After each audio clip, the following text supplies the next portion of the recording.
안녕하세요.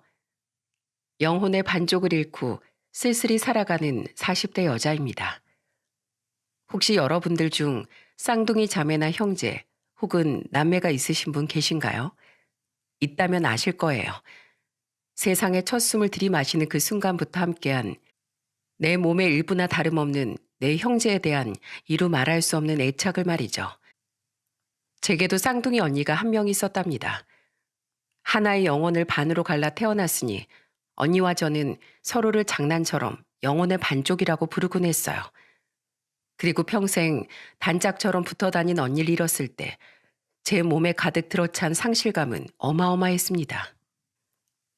이제는 세상에 없는 언니를 추억하며 지금부터 제 언니와 언니를 목숨처럼 아꼈던 형부에 대한 이야기를 시작해 보겠습니다. 엄마, 내가 누구게? 정이게, 정선이게? 얘가 또 이런 장난을 치네. 중학생씩이나 된 애들이 언제까지 그런 유치한 장난을 할 거야? 둘째 정선이지? 헐, 너무해 엄마. 우리가 아무리 똑같이 생겼어도 어떻게 엄마인데 딸들을 구분 못할 수가 있어? 나 첫째 정이야. 흥, 엄마 나빠. 정이라고? 아이고, 미안하다. 그러게 왜 정선이 옷을 입고 있어? 엄마가 벌써 노안이 왔나 보다. 사실 나 정선이 맞는데 또 속았대요. 또 속았대요. 봤지 언니? 내가 이겼으니까 얼른 5천 원 줘. 저와 언니는 껌딱지처럼 붙어 다니던 개구쟁이들이었습니다. 장난치던 대상은 친구들이기도 했지만 주로 부모님과 남동생이었죠. 언니와 저는 내기를 자주 하기도 했는데 어렸을 때에도 성인이 돼서 대학을 가고 난 후에도 언니는 늘 제게 지기만 했어요. 저에게 매번 용돈을 뜯기면서도 뭐가 그렇게 재밌는지 언닌 계속해서 저와 내기를 하더라고요. 언니, 오늘 엄마랑 아빠랑 동석이까지 다 늦게 들어온다는데 둘이 축구 보면서 치맥할까? 좋지. 그럼 어느 나라가 이기나 내기할래? 나 이번에 아르바이트해서 산 지갑 있지? 그거 걸게. 그거 언니 큰맘 먹고 산 건데 괜찮겠어? 좋아. 그럼 난 이번에 산 운동화 건다. 결과는 안 봐도 아시겠죠? 축구는 제가 고른 나라가 대승을 거두었어요. 솔직히 둘 다 축구를 잘 몰라서 두 나라 중 어느 나라가 랭킹이 더 높은가 하는 건 전혀 알지 못한 상태였는데 희한하게 언니랑 내기만 하면 제가 대부분 이기더라고요. 말도 안 돼. 운이란 운은 죄다 너한테만 가버린 거야? 어떻게 이럴 수가 있지? 지갑 감사히 받아가겠습니다, 언니님. 그래도 언니 내기에서 지는 것만 빼면 다 나보다 낫잖아. 나보다 날씬하고 공부도 잘해서 더 좋은 대학도 가고. 그럼 뭐 하냐? 내가 제일 하고 싶은 건 너한테 한 번만 이겨보는 건데. 에이, 분해. 난 진짜 언니랑 노는 게 세상에서 제일 재밌어. 자, 특별히 내가 닭다리 2개 다 언니한테 양보할 테니까 기분 풀어. 우린 늘 붙어 다녔지만 희한하게 싸우는 일은 거의 없었어요. 다른 집은 자매끼리 그렇게 싸운다는데 우린 늘 화기애애했죠. 전 그게 언니의 착한 심성 덕분이라고 생각합니다. 언니는 툴툴거리면서도 1분도 채 지나지 않아 배시시 웃어 보이곤 했고 가끔 제가 돈 없는 장난을 쳐도 눈을 흘기기만 할 뿐 잠시 뒤엔 제게 연예인 이야기나 일상 이야기 등 시시콜콜한 이야기를 늘어놓기 시작했거든요. 늘 마음 여린 소녀 같은 언니가 정말이지 너무도 좋았습니다. 언니와 쌍둥이로 태어날 수 있어서 저는 참 행운아라고 생각할 정도로 말이죠. 대학을 졸업한 후 언니는 번듯한 중견기업에 입사했고 저는 사회복지사가 되었습니다. 그리고 직장 생활을 하던 사이 언니에겐 남자친구가 생겼어요. 오래도록 우리 가족과 소중한 인연을 맺게 될 사람, 바로 형부가 언니의 인생에 등장했던 거예요. 진짜? 직업이 화가라고? 대단하다. 나 실제로 화가는 처음 만나 봐. 아직 무명이라 미술 가외하면서 꿈을 키우고 있어. 아무튼 내 동생 만난다고 엄청 떨려 있으니까 오면 편안하게 잘 좀 대해줘. 형부를 처음 소개받은 건 제 나이 26살 때였어요. 언니가 형부와 만난 지 5개월쯤 지났을 때 오래도록 만나고 싶은 사람이라며 제일 먼저 제게 소개를 시켜줬거든요.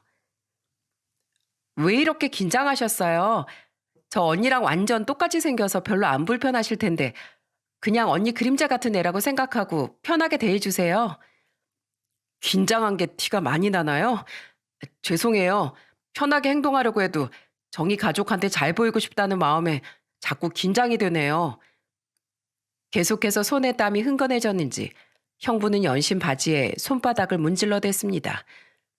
그 모습이 참 순수해 보였고 언니에게도 다정하게 대해주는 모습에 저는 형부가 굉장히 마음에 들었어요. 언니와 형부는 오래도록 연애를 이어나갔습니다. 저희 부모님과 동생도 몇 번 형부를 만났던 터라 두 사람이 언제 결혼할지 다들 무척이나 궁금해했어요. 언니는 부모님이 물어보실 때마다 그냥 웃어 넘기곤 했는데 제겐 넌지시 속사정을 털어놓더군요. 상현이 오빠가 나에 비해 자기가 너무 모자란 것 같대. 난 괜찮다고 해도 어른들 입장에서 무명 화가인 자기가 사윗감으로 마음에 드실 리가 없다나 뭐라나. 그래서 조금만 더 기다려달래. 난 정말 괜찮은데 괜히 결혼하자고 보채면 오빠가 부담을 가질 것 같아서 그냥 기다려주고 있어. 아무래도 결혼은 현실이었으니 형부의 입장도 충분히 이해가 갔습니다. 그래도 결혼만 안 했다 뿐이지 형부는 저희 부모님도 자주 찾아오고 저와 동생을 불러내 가끔 맛있는 것도 사주며 다정한 사위 역할을 해주더라고요. 부모님은 그런 형부를 굉장히 좋아하셨기에 직장 때문에 결혼을 망설이던 형부를 많이 안타까워하셨죠. 사람의 꿈은 평생 이루기 위해 달려나가야 하는 걸세. 없으면 없는 대로 둘이 작게 시작해도 우린 개의치 않을 테니까 너무 조급해하거나 부담 갖지 마. 아빠는 술을 한 잔 권하며 형부에게 이런 말까지 하셨어요. 그리고 그런 아빠가 병환으로 너무도 일찍 숨을 거두고 말았을 때 형부는 마치 친아들처럼 영정사진 앞에서 오열했습니다. 죄송해요, 아버님. 저한테 그렇게 잘해주셨는데 못난 전 아버님 임종도 지키지 못해서요. 왜 하필 제가 지방으로 가야하러 갔을 때 이렇게 떠나신 거예요? 전날까지만 해도 저한테 면도 좀 제대로 하고 다니라고 잔소리를 하실 만큼 괜찮으셨다면서요. 아버님, 생전 제게 부탁하셨던 말씀 잘 지키면서 살아갈게요. 누구보다 마음 여리고 착한 정이 제가 옆에서 책임지고 잘 보살펴 줄 테니까 딸 걱정은 마시고 이제 편안하게 쉬세요. 아빠가 돌아가시고 난 뒤 형부는 결혼에 대해 결심이 선 것 같았어요. 형부는 가회를 그만두고 면접을 준비해 한 중소기업에 취업했습니다. 돌아가신 저희 아빠 말씀처럼 꿈은 평생에 걸쳐 천천히 이뤄나가면 된다며 잠시 화가로서의 꿈을 접어두겠다고 언니에게 말했다더군요. 언닌 자기 때문에 그럴 필요 없다며 형부를 말렸지만 남자의 결심을 말리지 말랬다나 뭐라나 아무튼 결국 언니는 형부의 고집을 꺾지 못했다고 해요. 아빠가 돌아가신 지 6개월 뒤 언니는 펑펑 울며 집으로 돌아와 가족에게 소리쳤죠. 나 드디어 프로포즈 받았어. 나 오빠랑 결혼할 거야. 오랫동안 기다려온 소식에 저희 집뿐만 아니라 형부의 집에서도 쌍수를 들고 환영했다고 하더군요. 그렇게 언니는 연애한 지 무려 7년 만에 결혼을 했습니다. 웨딩드레스를 입고 행복해하는 언니의 모습이 눈부시게 아름다워 지금도 가끔 그때 사진을 들여다보며 저는 미소를 짓곤 해요. 어머나, 강서방이 저렇게 엄청난 음치인 줄 몰랐구나. 그러게, 그래도 꿋꿋하게 자기가 꼭 언니한테 축가 불러주고 싶다고 고집 부렸다잖아. 형부의 언니 사랑을 누가 말리겠어. 엄마, 그거 알아? 형부 진짜 대단한 게 나랑 언니를 한 번도 헷갈린 적이 없어. 심지어 엄마랑 아빠도 한 번씩 우릴 헷갈려 했는데 말이야. 언니한테선 뭐 범접할 수 없는 영롱한 아우라가 흐른다나 뭐라나. 아무튼 사랑의 힘이란 게 정말 대단해. 그치? 결혼한 후 형부와 언니는 저희 집에서 차로 30분 정도 떨어진 같은 서울의 신혼집을 차렸어요. 형부는 성실하게 직장을 다니며 퇴근 후나 주말엔 항상 그림을 그렸다더군요. 언니는 자신 때문에 잠시 꿈을 미뤄둔 형부에게 미안해하며 열과 성을 다해 형부가 다시 화가의 꿈을 이룰 수 있길 응원해 주었죠. 언니가 결혼한 지 2년 뒤 저도 직장 동료 소개로 만난 회사원 남편과 결혼을 했습니다. 형부보다 1살 어렸던 남편은 형님, 형님 하며 형부를 잘 따랐어요. 그리고 그 이듬해는 그야말로 친정의 경사가 겹치고 겹치네였습니다. 언니는 건강한 아들을 출산했고 똑같이 임신 중이었던 저는 2달 뒤 역시 아들을 낳으며 언니의 뒤를 이었어요. 게다가 그해 말엔 남동생까지 똑 부러지는 올케와 웨딩마치를 올리며 엄마를 모시고 살기 시작해 엄마 입에선 그야말로 웃음이 마를 날이 없었죠. 그렇게 영원히 행복한 날이 계속될 줄 알았건만 불행은 너무도 일찍 우리를 찾아왔습니다. 정선아, 나 어떡해? 나 폐암이래. 평생 담배 한번 피워본 적 없는 내가 말이야. 나 너무 무서워. 아직 우리 도빈이도 겨우 돌이 지났는데 도빈이랑 애 아빠만 두고 떠나게 되면 어떡해? 조카를 낳고 몸이 너무 좋지 않아 복직하지 못하고 퇴사를 했던 언니는 자꾸 몸에 이상을 느껴 병원에서 정밀 검사를 받은 후 폐암 4기를 선고받았습니다. 임신 때에도 허리가 끊어질 듯 아팠는데 출산을 하고서도 통증이 나아지긴커녕 심해만 지니 병원에 갔다가 폐, 신장, 림프, 허리 근막에까지 전부 전이가 된 것 같다는 청천벽력 같은 말을 들은 겁니다. 처음 언니에게 그 사실을 들었을 때 너무 놀란 나머지 손이 벌벌 떨리더군요. 저는 퇴근한 후 아들을 어린이집에서 찾아 남편과 함께 곧바로 입원을 한 언니를 찾아갔어요. 형부는 조카를 품에 안은 채 망연자실한 표정으로 언니를 지키고 있었죠. 언니, 이게 다 무슨 일이야? 어떻게 임신했을 때도 그런 큰 병이 발견되지 않았을 수가 있어? 형부, 많이 놀랐죠? 좀 괜찮아요? 내가 안 괜찮을 일이 뭐가 있어? 힘든 건 우리 집사람이지. 울지 마, 처제. 요즘 세상이 얼마나 좋아졌어. 암이라고 무조건 다 죽는 건 아니잖아. 처제 언니 꿋꿋하게 이겨낼 거야. 내가 옆에서 그렇게 될 수 있게 도와줄 거야. 난 이 사람이 나랑 도빈이만 두고 절대 먼저 떠나지 않을 거라고 굳게 믿어. 그렇지, 여보? 그럼 나도 어떻게든 꼭 이겨내 볼게. 나 없으면 울보될 당신을 두고 내가 어떻게 눈 감을 수가 있겠어. 언니와 형부는 어떻게든 희망을 이야기하려고 노력하더군요. 하지만 두 사람의 희망과 달리 언니의 병세는 날이 갈수록 악화되어 갔습니다. 엄마는 꺼져가는 자식의 생명의 빛을 보며 눈물 마를 날이 없으셨어요. 저는 남편에게 아들을 부탁한 후 퇴근하면 무조건 언니의 병실로 달려갔는데 어느 날엔 웬일로 형부도 엄마도 계시지 않더군요. 그때 조용히 제게 건넨 언니의 말에 저는 왈칵 눈물을 쏟아내고 말았죠. 엄만 내일 오신대. 남편은 대전에 잠깐 내려갔어. 나 간병하랴 회사 다니랴 애 돌보랴 혼자 감당해낼 수가 없어서 대전에 있는 시어머니께 도빈이 맡기러 갔거든. 모두에게 폐만 끼치는 것 같아서 남편한테도 시어머니께도 너무 미안하고 죄송해. 어머님은 아버님 먼저 보내고 무료하던 차에 손줄 볼 수 있어서 다행이라면서 오히려 전화로 날 안심시켜 주시긴 했는데 속은 말이 아니시겠지 뭐. 저번에 나보러 올라오셨을 때도 얼마나 많이 울고 돌아가셨는데. 괜찮아 언니. 나아서 평생 감사한 마음 갚으면서 살아가면 돼. 그러니까 언닌 얼른 나을 생각만 해. 정선아, 나 처음엔 희망을 가졌었는데 이젠 알아. 난 점점 죽어가고 있어. 내가 살 날이 얼마 안 남은 건 괜찮아. 근데 난 내가 가면 도빈이랑 둘만 남겨질 우리 남편이 너무 걱정이야. 너도 알잖아. 애 아빠가 날 얼마나 아끼고 사랑했는지. 지금도 내 앞에선 괜찮은 척하지만 나 없을 땐 울기만 하는지 퉁퉁 부은 눈이 가라앉을 새가 없더라. 그러니까 정선아, 나중에 나 없을 때 네 형부 좀 잘 챙겨줘.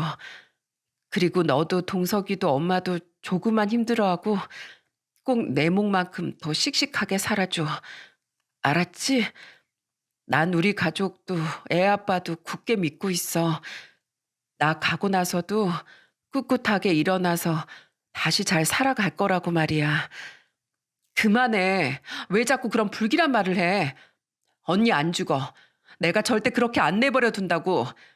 언니가 없는데 그 뒤에 세상이 다 무슨 소용이야. 그러지 말고, 어?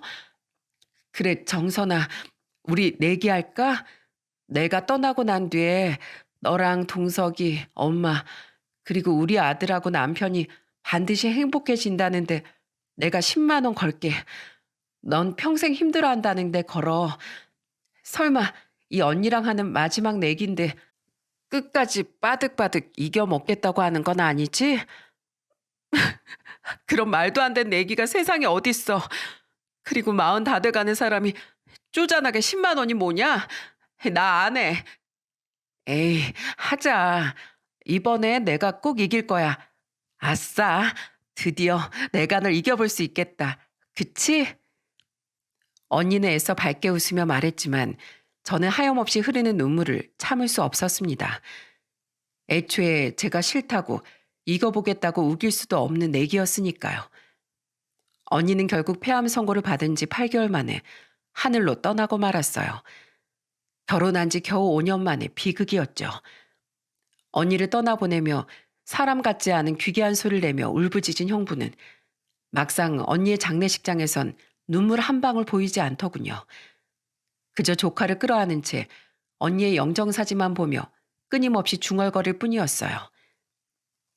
여보, 그거 기억해? 당신 뱃속에 우리 도빈이가 들어있을 때 우리 같이 가평에 놀러 갔었잖아. 거기서 구워 먹은 고기가 그렇게 맛있었는데 거기 펜션은 또 얼마나 예뻤는지. 도빈이가 조금만 크면 매년 거기로 놀러 가자고 했었잖아. 그치? 근데 결국 당신이 도빈이 낳고 계속 아파서 다시 못 갔네. 당신 그때 정말 예뻤는데 내가 당신 평생 행복하게 만들어주겠다고 얼마나 다짐했었는데. 오히려 울부짖기라도 했으면 위로해주고 말릴 수라도 있었을 텐데 넋이 나간 것 같은 형부의 모습에 저희 가족은 가슴이 찢어지는 고통을 느껴야 했습니다. 사돈 어른께선 그런 자신의 아들의 모습에 피눈물을 흘리며 저희 엄마에게 위로의 말씀을 건네셨죠. 항상 우리 상현이 옆을 든든하게 지켜주던 정희한테 제가 얼마나 고마워했는지 모릅니다. 하늘도 무심하시지. 세상에 살 가치도 없는 못된 놈들이 얼마나 많은데 하필 그 천사 같은 애를 데려갔는지. 사부인, 그래도 힘내서 살아가셔야 합니다. 아직 어린 도빈이를 위해서라도 마음을 다잡으셔야 돼요.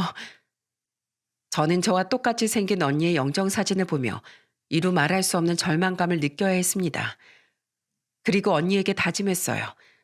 언니의 부탁대로 형부와 도빈이를 꼭 지켜주겠다고 말입니다. 형부의 상태가 너무 좋지 않아 보여 저와 엄마는 이후 끊임없이 형부를 보살피기 위해 노력했어요. 일주일에 서너 번은 형부의 집에 찾아가 밥도 반찬도 해놓고 조카도 돌봐주며 형부의 안부를 물었죠. 그런데 형부는 저희가 우려했던 것보다 너무 아무렇지도 않게 일상을 살아가더군요. 여전히 지각 한 번 없이 출퇴근을 했고 조카를 어린이집에 맡기고 찾아오며 살뜰히 보살폈어요. 그리곤 저와 엄마에게 이렇게 말했죠. 장모님, 저 괜찮아요. 비록 몸은 떠났지만 집사람의 영혼은 항상 제 옆에 남아있다는 걸 늘 느끼고 있어요. 처남도 이번에 애 낳고 장모님 손 많이 필요로 하고 있잖아요. 그러니까 이제 그만 오셔도 돼요. 전 저대로 도빈이랑 같이 잘 살아볼게요. 처제도 마찬가지야. 주영이 지금 한창 엄마 손길이 절실할 나이잖아. 언제까지 박서방 손에만 애를 외롭게 맡겨둘 거야? 난 나대로, 처제는 처제대로의 인생이 있어. 그러니까 나보다 주영이한테 더 신경 써줘. 몇 번을 그렇게 얘기했던 형부는 언니가 세상을 떠난 지 1년쯤 지난 후부턴 우리 연락을 잘 받지도 않더군요. 그리고 엄마는 제게 이렇게 말씀하셨어요. 강서방 의견 존중해주자. 물론 떠난 네 언니의 흔적이 가득한 네 형부와 도빈이가 떨어진 살점처럼 아프게 느껴지지만 네 형부도 아직 젊잖니. 계속해서 우리를 만나다 보니 네 형부가 마음 추스를 새 없이 더 괴로웠을 게다. 우리가 모습을 보이지 않아야 강서방도 마음도 정리하고 새 인생을 살아갈 것 아니냐. 그러니까 너도 당분간 네 형부한테 연락하지 마. 엄마의 말에도 일리가 있다고 생각해 저는 아픈 마음을 다잡으며 형부를 보내주기 위해 노력했습니다. 그렇게 언니를 떠나보낸 지 1년 3개월쯤 지났던 날이었을까요? 저는 밤새도록 형부와 언니가 나오는 악몽에 시달려 잠을 꼴딱 새고 말았어요. 여보, 여보, 나 당신 따라갈래. 어딨어? 형부, 그쪽으로 가면 안 돼요. 도빈이 혼자 두고 어딜 가시려고 그래요. 얼른 제가 있는 쪽으로 돌아오세요. 네? 얼굴이 파랗게 질린 채 언니를 따라가는 형부를 붙잡기 위해 악을 써댔지만 형부는 제 말을 듣지 못하더군요. 악몽은 그것으로 끝나지 않고 끊임없이 변화하며 저를 괴롭혔습니다. 정선아, 제발 네 형부 좀 지켜봐줘. 언니 왜 울어? 형부한테 무슨 일 있어? 나 없으면 어떻게 될지 모르는 사람이야. 네 형부를 구할 수 있는 사람은 너밖에 없어. 언니, 울지 마. 눈에서 피가 나잖아. 우선 울음 좀 그쳐봐. 어? 또 다른 꿈에서 언니는 피눈물을 흘리며 제게 형부를 부탁했습니다. 그 외에도 길바닥에 쓰러진 형부가 머리에서 피를 철철 흘리는 꿈, 멍하니 바다를 바라보던 형부가 물속으로 천천히 걸어가는 꿈 등 연속되는 악몽을 꾸다 겨우 잠에서 깨니 식은땀으로 베개가 흥건히 젖어 있더군요. 당신 진짜 오늘 휴가 쓰려고? 아무래도 꿈자리가 너무 뒤숭숭해. 물론 내가 평소에 형부랑 도빈이 걱정을 너무 많이 해서 이런 꿈을 꾼 것 같은데 그래도 형부한테 직접 찾아가 봐야겠어. 그래야 내 마음이 편할 것 같아. 주영이 어린이집에 당신이 잘 좀 데려다 줘. 결국 전 상사에게 미리 전화해 아프다고 둘러댄 뒤 엄마에게 전화를 걸었습니다. 형부에게 찾아가 보려고 했지만 꿈이 현실처럼 생생해 왠지 혼자 형부에게 가보기가 두려웠거든요. 형부를 본 지 4개월이 넘었던지라 엄마도 걱정이 된다며 이른 시간에 곧장 형부의 집 앞으로 오셨어요. 그런데 아무리 초인종을 눌러도 안에선 아무런 답이 없지 않겠어요? 분명 출근 시간 전이라 아직 형부가 집에 있을 시간이었는데 말이죠. 됐다. 아직 비밀번호는 안 바뀌었구나. 들어가 보자. 다행히 언니가 임신했을 때 몇 번 언니 집에 왔다 갔다 했던 엄마가 집 비밀번호를 알고 계셨습니다. 혹시나 해서 눌러봤는데 비밀번호가 그대로였기에 엄마와 저는 괜히 떨리는 심장을 부여잡고 집으로 들어갔죠. 그런데 현관에 들어갔을 때부터 뭔가 느낌이 쎄하더군요. 집안은 이렇게 적막할 수 있을까 싶을 정도로 고요했습니다. 그리고 거실로 향한 엄마와 전 눈앞의 광경을 보고 심장이 멎는 줄 알았어요. 형부! 아이고 강서방, 이게 무슨 일인가? 형부는 거실 바닥에 미동도 없이 쓰러져 있었습니다. 또한 아무리 찾아봐도 집안의 조카의 모습은 보이지도 않았죠. 저는 황급히 119에 전화를 걸어 도움을 요청했어요. 그동안 밥도 제대로 못 먹고 산 건지 형부의 광대뼈는 튀어나올 듯 도드라져 있더군요. 그리고 119 구조대들이 올 동안 그제야 집안을 살펴보게 된 엄마와 전 너무도 놀라 바닥에 주저앉아 그만 오열을 하고 말았습니다. 이거 다 정이 아니냐. 강서방 이 사람 그동안 이런 걸 그리면서 혼자 정일 그리워했던 거야? 어떡해 엄마. 우리 영부 불쌍해서 어떡해. 거실뿐만 아니라 안방, 조카의 방, 옷방 할 것 없이 집안의 벽엔 온통 형부의 그림들이 가득 붙어 있었습니다. 그리고 그림들 속 주인공은 하나도 빠짐없이 전부 다 언니였어요. 해맑게 아이스크림을 먹고 있는 언니, 바닷가 앞에 서서 커피를 들고 환하게 웃고 있는 언니, 곤히 잠에 들어있는 언니, 축가를 부르는 형부와 그 모습을 보고 눈물을 흘리고 있는 웨딩드레스를 입은 언니, 조카를 안고 더없이 평온해 보이는 모습과 병실 침대에 누워 입술이 파리하게 질린 모습까지 집엔 수십 장, 아니 수백 장에 달하는 언니의 그림이 붙어 있더군요. 형부는 연애 시절부터 숨을 거둘 때까지 사진으로 간직하고 있던 언니의 모습을 모조리 그림으로 그려놓은 것 같았습니다. 그렇게 형부는 스스로 그린 생전 언니의 모습에 둘러싸인 채 그리움에 기대해 삶을 연명하고 있던 거였어요. 형부, 괜찮다면서요. 형부 나름대로 인생을 잘 살아갈 거라면서요. 근데 이게 뭐예요? 네? 내가 못 산다 못 살아. 집안꼴이 이게 뭐냐.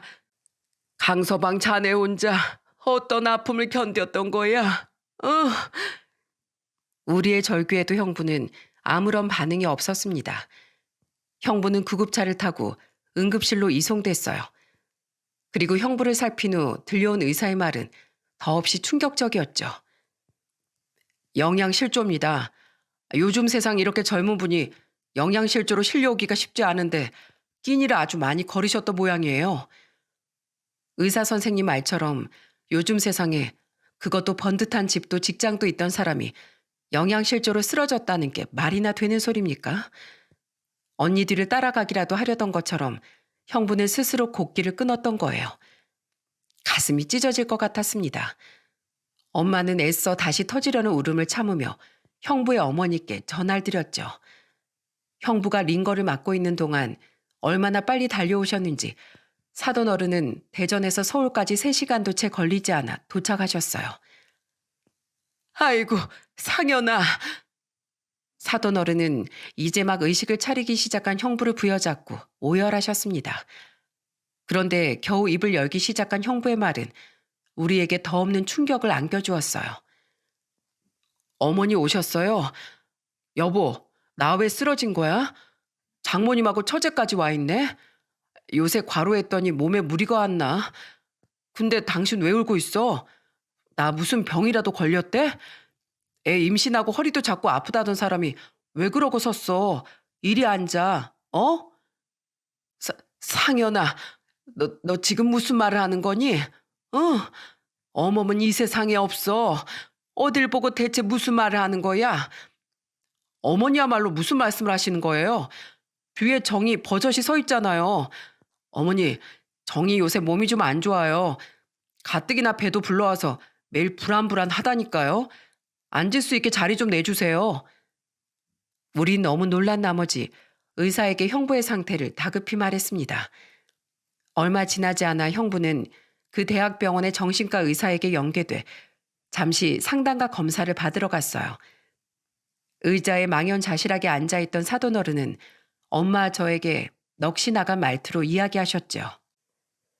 제가 진즉에 상현이를 좀 더 옆에서 돌봐줬어야 했는데 전 애미 자격도 없습니다. 한 3달 전쯤에 상현이를 보러 올라왔었어요. 그전부터 자꾸 전화를 안 받길래 걱정이 돼서요. 그런데 집에 들어가 보니까 상현이 미친 사람처럼 그림만 그려대고 있고 도빈이 밥도 안 챙겨줬는지 4살밖에 안 된 애가 삐쩍 말라서 엉엉 울고 있더라고요.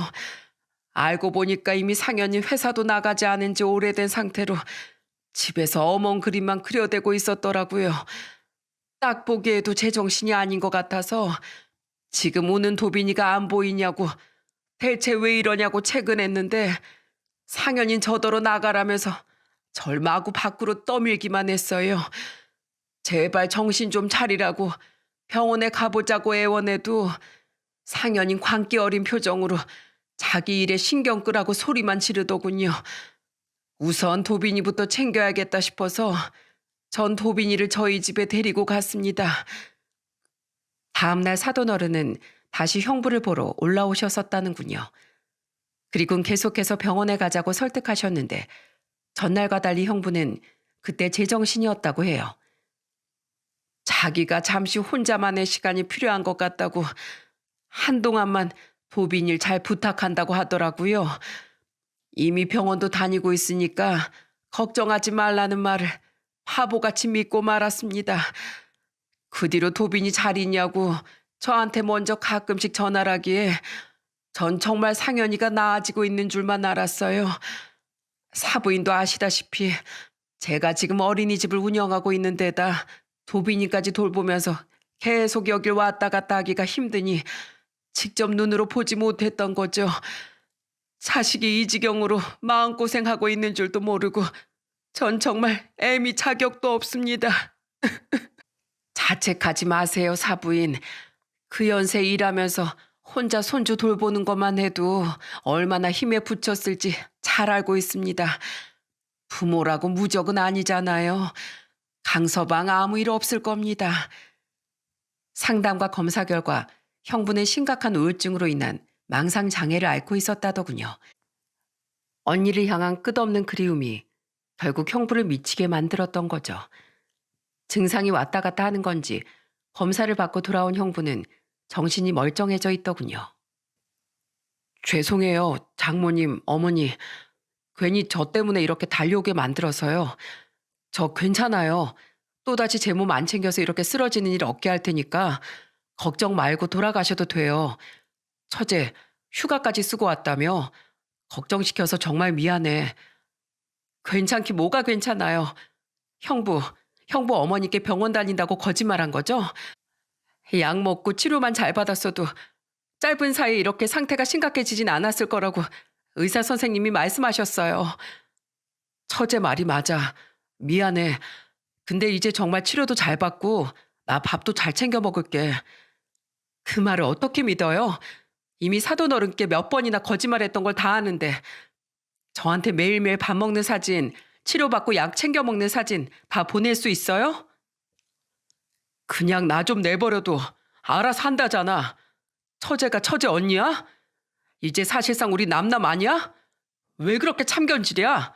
내가 알아서 한다고. 저는 열심히 치료받겠다는 형부의 말을 믿지 않았습니다. 아니나 다를까 제가 집요하게 굴자 형부는 버럭 화를 내더군요. 엄마와 사돈 어른은 옆에서 우리를 보며 눈물만 흘리고 계셨어요.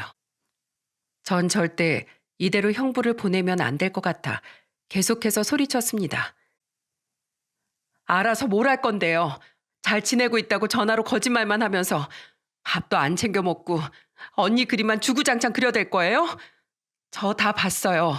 그 그림들 속에 언니만 가득했지 도빈이 혼자 그려진 그림은 하나도 없던데요.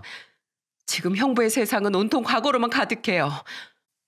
그러니까 지금의 도빈이 눈에 들어오지도 않고 언니 환영에만 갇혀 살고 있죠. 도빈이가 불쌍하지도 않아요? 그 어린애가 무슨 잘못이 있어서 엄마를 일찍 잃은 것도 모자라서 아빠가 버젓이 옆에 있는데도 밥도 못 먹고 울고만 있었어야 해요? 형부 지금 제정신 아니에요. 언니 죽은 거? 저도 엄마도 제 동생도 슬퍼서 미쳐버릴 것 같아요. 근데 우리가 슬픔에만 빠져서 아무것도 안 하고 자기 인생을 망가뜨리기만 하고 있으면 하늘에서 언니가 좋아할까요? 처제가 뭘 알아. 처제한텐 항상 옆에 있어주는 박서방이 있잖아. 치료? 그래, 솔직히 나 받기 싫어. 처제 언니 하늘로 간 후로 언니 목소리 들어본 적 없지? 난 매일 들어. 집사람이 나한테 웃으면서 장난치는 환영, 밥 먹으라고 다정하게 날 부르는 꿈만 같은 환청들을 원 없이 듣는다고.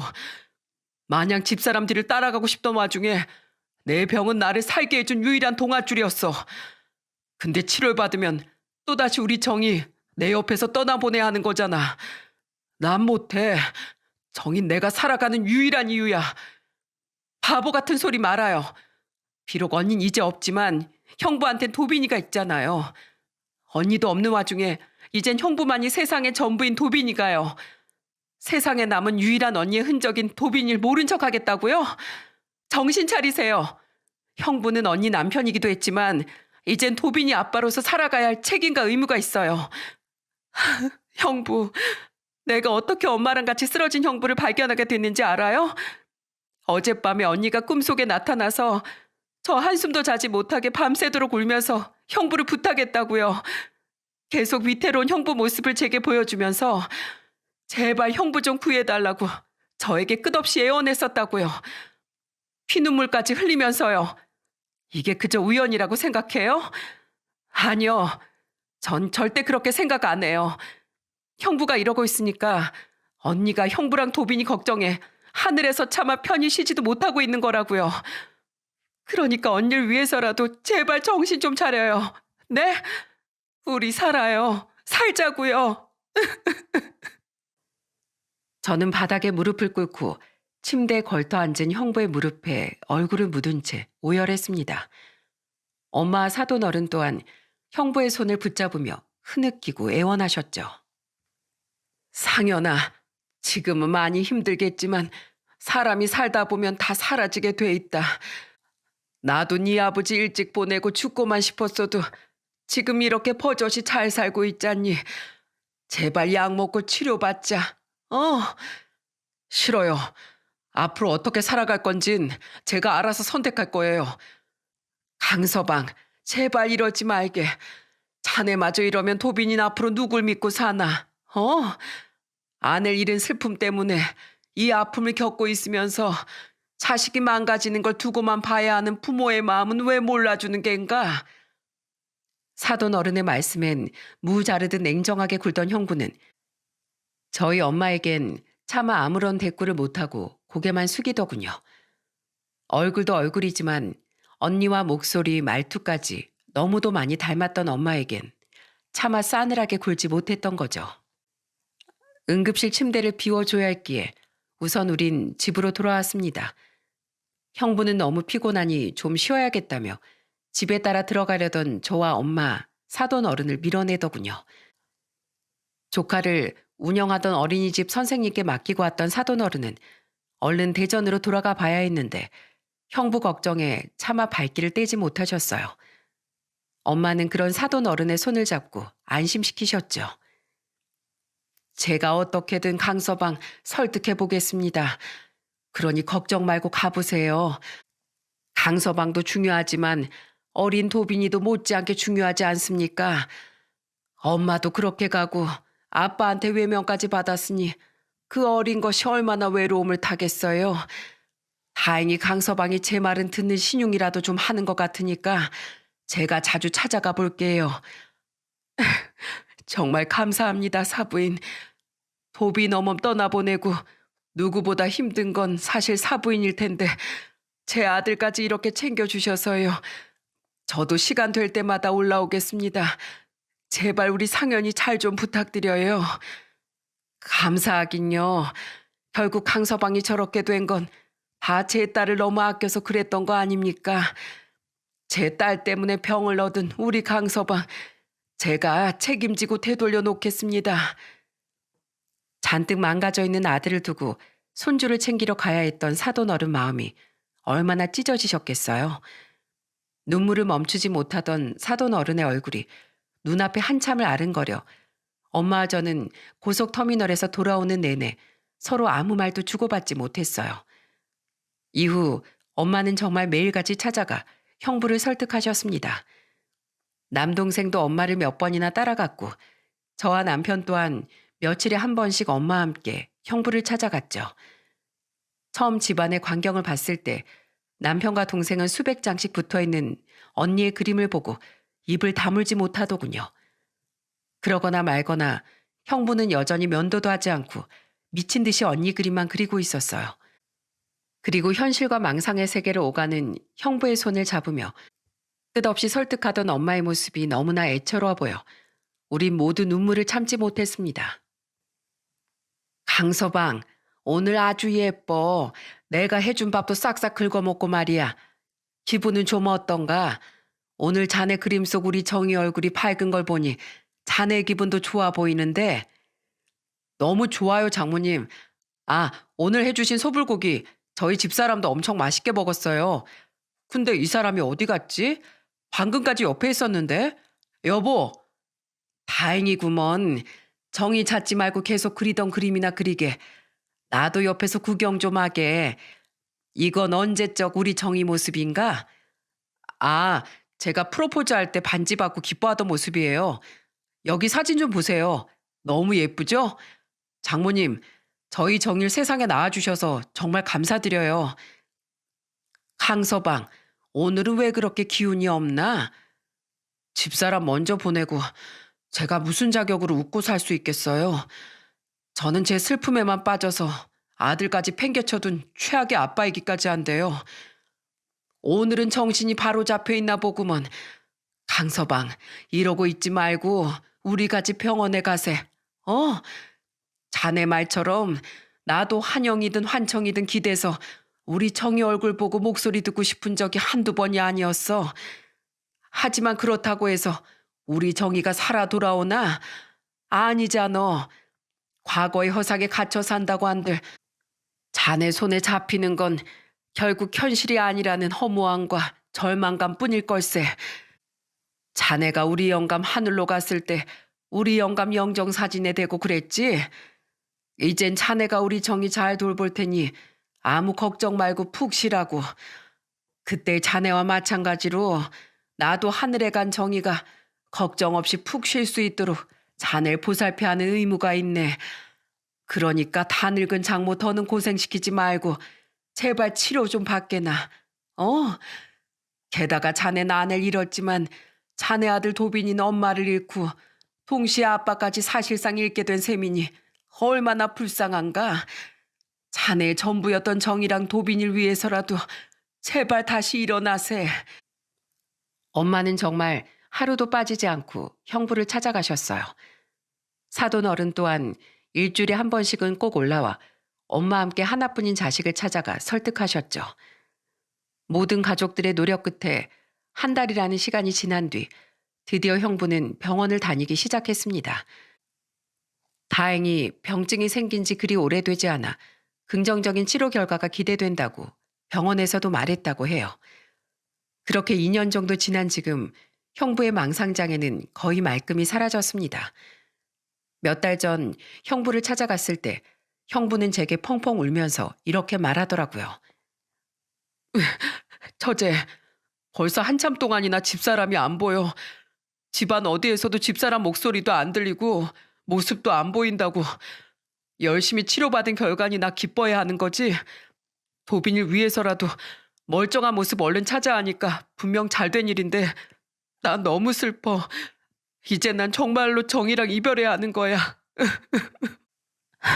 잘했어요, 형부. 정말 장해요. 언닌 볼 수 없지만 대신 이제 도빈인 형부 옆으로 데려올 수 있잖아요. 형부랑 우리의 기억 속에서 언닌 언제나 예쁜 모습으로 존재할 테니까 우리 아주 먼 훗날 언니를 다시 만날 때까지 힘내서 살아가요. 네? 제가 도와줄게요. 호전된 형부의 상태를 본 엄마 사돈 어른 또한 감격의 눈물을 그치지 못하셨어요. 그렇게 형부는 사돈 어른에게서 조카를 다시 데려올 수 있었답니다. 그런데 조카는 형부에게서 방치되었던 기억이 너무 컸는지 처음엔 형부에게 영 다가설 생각을 하지 않고 망설이더군요. 도빈아, 아빠가 정말 미안해. 아빠가 정말 나쁜 아빠였어. 그래도 도빈아, 아빠한테 용서를 구하며 살 수 있는 기회를 한 번만 주면 안 될까? 아빠가 엄마 목까지 도빈이 사랑해 줄 수 있는 기회를 줘. 아빠가 정말 잘못했어. 형부는 진심으로 어린 조카에게 용서를 빌며 인내심을 가지고 기다렸습니다. 조카가 형부에게 다가설 때까지 사돈 어른은 조카를 형부에게 온전히 보내지 않고 몇 번이나 서울과 대전을 왕복하셨죠. 사돈 어른과 형부의 노력 끝에 조카가 형부에게 먼저 다가가 안겼을 때 우린 모두 울음을 터뜨리고 말았어요. 아빠 미워요. 그래도 보고 싶었어요. 고맙다 도빈아. 정말 고마워. 아빠가 앞으로 정말 잘할게. 우리 도빈이 절대로 상처받게 내버려 두지 않을게. 형부는 지금 다시 직장을 구해 조카를 열심히 키우며 살아가고 있습니다. 형부가 그렸던 수백 장의 언니 그림은 형부의 방 한 구석에 소중히 보관되고 있죠. 사돈 어른은 얼마 전 대전의 어린이집과 집을 정리한 후 형부의 집에 올라와 함께 살고 계세요. 언니가 아플 때부터 조카를 키우다시피 했고 애들 돌보기 베테랑이기도 하셨기에 다행히 조카는 어두운 모습을 벗어나 지금은 여느 또래 애들처럼 밝고 활기차졌답니다. 형부는 조카를 데리고 엄마가 계신 남동생네에 놀러 가기도 하고 저와 남편과도 종종 교류하고 있어요. 동갑인 조카 저희 아들은 서로 투덕거리면서도 근래에 자주 만나 친해졌는지 찹쌀떡처럼 붙어있곤 하죠. 마치 과거의 언니와 저처럼 말이에요. 사이좋게 노는 애들을 보며 형부는 이렇게 말했습니다. 저렇게 예쁜 내 자식을 내가 무슨 정신으로 그렇게 외면했었나 몰라. 어렸을 때 일이라 도빈이 기억을 못할지도 모르지만 내가 애한테 진 죄는 평생에 걸쳐 갚아 나가야겠지. 처제, 난 앞으로 두 번 다시 도빈이에게 부끄러운 아빠가 되지 않도록 최선을 다해서 열심히 살 거야. 하늘에서 보고 집사람이 웃을 수 있도록 말이야. 그리고 나 그림도 포기 안 할 거야. 내가 애 아빠로만 살면서 꿈을 포기하면 날 그렇게 응원해줬던 집사람이 얼마나 가슴 아파하겠어. 비록 지금은 다시 새 삶을 시작하느라 정신없지만 두고 봐. 꼭 화가로도 성공해서 우리 아들한테 자랑스러운 아빠 모습을 보여줄 거야.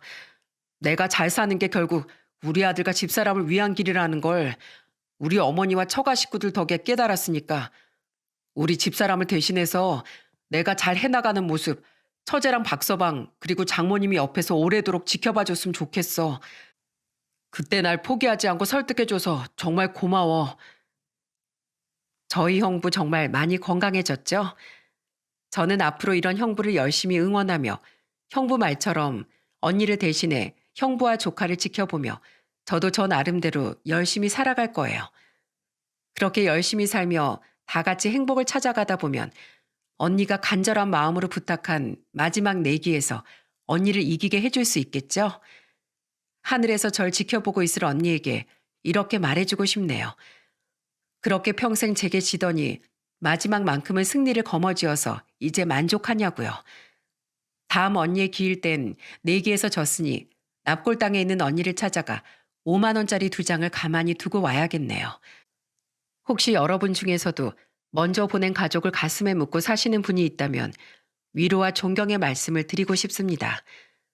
가족을 먼저 보내고 살아낸다는 것, 그것 자체로도 충분히 힘겨운 일이라는 걸 언니를 보낸 지금은 잘 알고 있으니까요. 열심히 현실을 살아내는 것이 먼저 간 가족을 위한 일이라는 걸 늘 잊지 말고 여러분께서도 힘을 내서 행복을 찾아가셨으면 좋겠네요. 마지막으로 저는 형부를 응원하기 위해 이 사연을 보냈습니다. 만약 이 사연이 채택된다면 저는 형부에게 제 사연을 들려줄 생각이거든요. 그럼 형부에게 응원의 말을 남기며 저는 이만 사연을 마치겠습니다. 형부, 저 정선이에요. 막상 형부에게 편지를 남기려니 쑥스럽지만 용기 내서 말해볼게요. 형부, 형부만큼 저도 우리 가족도 모두 언니를 그리워하고 있어요. 하지만 우리 더는 슬픔에 갇히지 말고 다 같이 힘내서 언니 몫까지 열심히 삶을 살아내봐요. 그러다 또다시 사무치는 그리움이 찾아올 땐 이 사실을 잊지 말아주세요.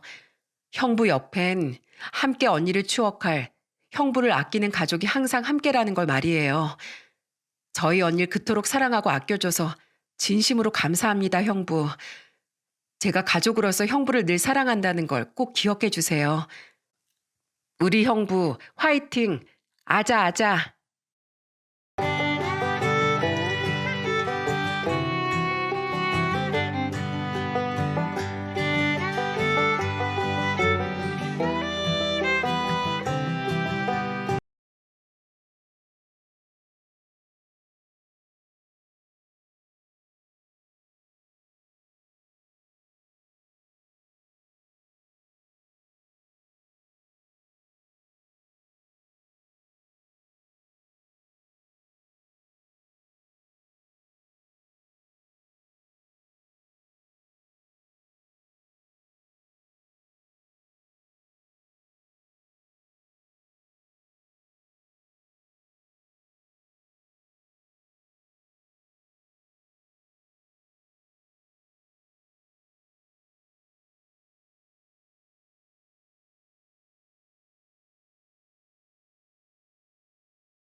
안녕하세요. 시어머니에게 예상치 못한 선물을 받은 40대 후반 여자입니다. 이 사연을 보내는 지금도 시어머니가 주신 소중한 선물이 믿기지 않아 어리둥절합니다. 그리고 한편으론 작고 여린 그분의 모진 세월이 고스란히 느껴져 마음이 매우 아프기도 해요. 마지막 순간까지 가족밖에 모르던 저희 시어머니를 조심스럽게 추억해 보려고 합니다. 이 사연을 듣고 계시는 여러분들도 소중한 사람들을 생각하며 편한 마음으로 제 사연을 들어주시면 감사하겠습니다. 저와 여동생은 어렸을 때부터 친할머니, 친할아버지 손에 자랐어요. 할아버지, 할머니 두 분 다 무뚝뚝한 성격이셔서 저희 집은 언제나 정막이 흐르곤 했죠. 제 기억 속의 엄만 처음부터 없었어요. 아버지의 말에 따르면 몸이 약했던 엄만 동생을 낳자마자 돌아가셨다고 해요. 아버진 한때는 참으로 좋은 사람이었습니다. 좋은 아빠이기도 했죠. 엄마가 없어도 우리를 지켜주던 아버지가 있어 외롭지 않았어요. 하지만 행복은 오래가지 않았습니다. 제가 13살이 되던 해 아버지가 재혼을 하신다는 소식이 들려왔거든요. 정혜야, 정아야, 아빤 이제 이 집으로 올 수 없어. 사랑하는 사람이 생겨서 결혼할 거야. 그러니 할머니하고 할아버지 말씀 잘 듣고 잘 살아. 알았지? 아빤 시간 나면 우리 딸들 보러 올 거니깐. 그게 무슨 소리야, 아빠? 왜 우릴 버리고 가? 내가 더 잘할게, 아빠. 나랑 정아 버리고 가지 마. 우리도 아빠 딸들 맞잖아. 제발 우리 버리지 말라고. 아버진 미련 없이 떠나더군요. 시간이 흐를수록 화가 났습니다. 여자에 미쳐서 딸들을 버리고 갔다니 용납할 수 없었어요. 그 후로 한 번을 찾아오지 않았습니다. 아니, 우리가 학교에 갈 때만 할머니, 할아버지 집에 왔다고 하더군요. 말 그대로 우리를 피했던 거였습니다. 아주 나쁜 사람이었죠. 그 후 저와 동생은 쭉 할머니, 할아버지 밑에서 자랐어요. 10대와 20대를 보내면서 정말 감사하게도 좋은 사람들과 친구들이 생겼지만 부모님의 빈자리는 채워지지 않았어요. 어렸을 때 사랑을 받지 못하고 자랐다는 사실이 절 자꾸 모난 사람으로 만들었죠. 연애 또한 쉽지 않았어요. 저에게 관심을 표현하며 다가와도 의심부터 하고 뒷걸음치기를 반복했습니다. 사실 사는 게 막막할 때마다 사진으로만 본 엄마의 얼굴을 떠올리며 원망했어요. 엄마 진짜 밉다. 왜 이렇게 빨리 갔어? 엄마가 건강했으면 아빠도 나랑 정아 곁에 있었을까? 그럼 우리 가족도 다른 가족들처럼 행복했을까? 엄마의 잘못이 아니라는 걸 잘 알지만 그때의 전 원망할 사람이 엄마밖에 없었습니다. 그렇게 시간이 흘러 우리에게 청천벽력 같은 소식이 들려왔어요. 언니, 왜 전화를 안 받아? 내가 얼마나 전화를 많이 한 줄 알아? 어느 날 다급한 목소리로 동생 정아가 전화를 해왔더라고요. 무슨 일이야, 정아야? 무슨 일 있어? 어? 할머니가 쓰러졌어. 의사 선생님 말로는 다시 눈을 뜨기 힘들 것 같아. 어떡해? 나 너무 무서웠니? 저희의 마지막 버팀목이 되어주셨던 할머니가 갑작스러운 심장마비로 세상을 떠나신 후 저는 헛헛한 마음을 견딜 수 없었어요. 무뚝뚝하셨지만 끝까지 저희를 외면하지 않았던 사람은 결국 할머니뿐이었으니까요. 할머니가 떠나신 후 머지않아 할아버지까지 지병으로 세상을 떠나셨습니다. 아버진 할머니, 할아버지의 장례식장에도 나타나지 않았죠. 그때 굳게 마음먹었던 것 같아요. 평생 아버지 따윈 찾지 않겠다고 말이죠. 이제 저에게 가족은 정말 동생 정아 하나였습니다. 동생은 다행히 좋은 사람을 만나 일찍 결혼했어요. 마음고생을 많이 했는데 동생의 아픔을 이해해주고 안아주는 사람을 만난 거죠. 제부는 동생보다 6살 많았지만 동생을 항상 존중해주고 아껴주는 사람이었습니다.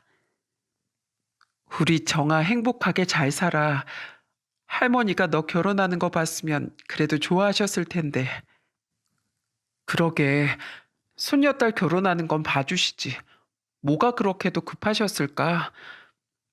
무뚝뚝한 분이셨지만 분명 하늘에서 안심하실 거야. 너 좋은 사람 만났다고 기뻐하실걸? 의젓하게 결혼식을 올리는 동생을 보니 자랑스럽고 더할 나위 없이 기뻤습니다. 동생의 해맑은 얼굴에 절로 웃음이 나더군요. 하지만 저 행복한 얼굴이 언젠간 제 것이 될 수 있다는 생각을 그때까지도 한 적이 없었어요. 이런 저에게도 행복이라고 부를 수 있는 감정이 찾아올지 몰랐습니다. 악기 부품을 만들던 회사의 격리로 일하던 전 조금 더 나은 직장을 찾아 자리를 옮겼습니다. 이직한 회사는 스피커와 행사에 관련된 제품들을 만들던 중견 회사였죠. 첫 출근을 앞두고 조금 이른 시간에 집을 나왔습니다. 그런데 길 한복판에 리어카가 쓰러져 있는 게 아니겠어요? 바닥엔 리어카에서 쏟아져 나온 폐지들이 어지럽게 흩어져 있었죠. 할아버지가 굽은 허리로 폐지를 줍고 있을 때 양복 바지와 셔츠를 입은 남자가 달려왔습니다. 어르신, 괜찮으세요?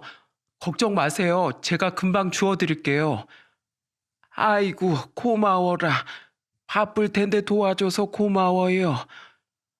저도 그냥 지나치는 건 아닌 것 같아 합류해 폐지를 줍기 시작했습니다. 자네들 덕분에 금방 수습할 수 있었네. 고마워. 정말 고마워. 아주 보기 드문 젊은 친구들이구만. 할아버진 몇 번이나 고개를 숙이며 저와 그 남자에게 감사를 표했습니다. 아니에요. 당연히 도와드려야죠. 몸 조심히 일하세요. 할아버지와 짧게 인사를 나누고 남자분과도 인사를 나누고 돌아섰어요. 초행길이라 길을 헤매다 겨우 이직한 회사에 도착했을 때 전 깜짝 놀라고 말았어요. 어? 아까 할아버지 도와드린 분 아니세요? 사무실에 들어서자마자 아까 본 남자분이 있어 깜짝 놀랐습니다. 아, 오늘 새로 오신 분이군요. 팀장님께 말씀 들었습니다. 안녕하세요. 대리 송길석입니다. 이렇게 다시 만나네요. 그러게요. 신기하네요. 안녕하세요. 저는 박정혜라고 해요. 잘 부탁드립니다. 네. 그렇게 전 직장에서 남편을 처음 만났습니다. 이렇게 생각해 보니 인연이라는 게 있는 건가 싶네요. 할아버지를 돕는 모습을 보고 사람 참 괜찮다 싶었는데 남편은 회사에서도 성실하고 성격 좋은 걸로 유명한 직원이더군요. 그 뒤론 자연스럽게 남편에게 마음이 갔던 것 같아요. 안녕하세요, 정혜 씨. 오늘 날씨가 참 좋네요. 커피 드실래요? 제가 커피 한 잔 사도 될까요?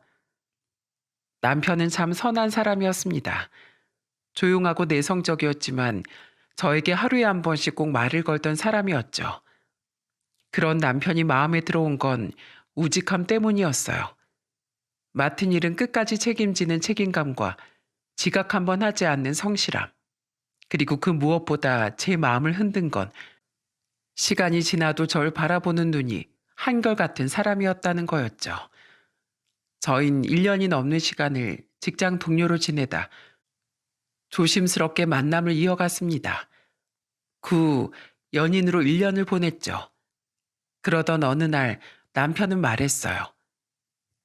정혜 씨, 제가 많이 부족한 사람이라는 거 잘 알아요.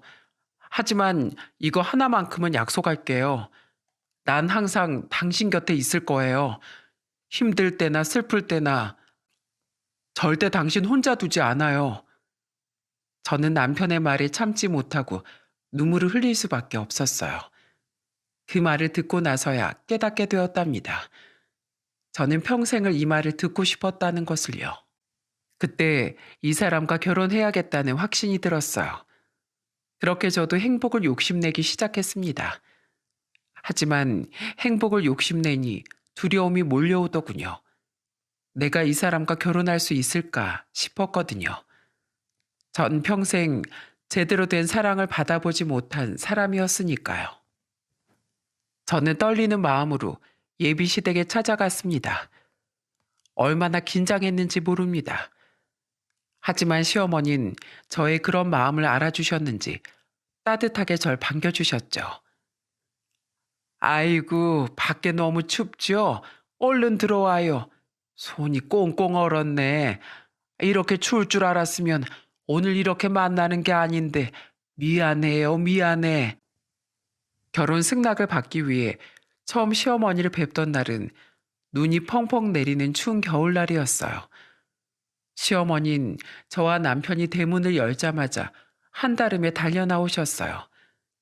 추위에 꽁꽁 언 제 손을 조심스럽게 매만지시던 모습이 아직도 눈에 훤합니다.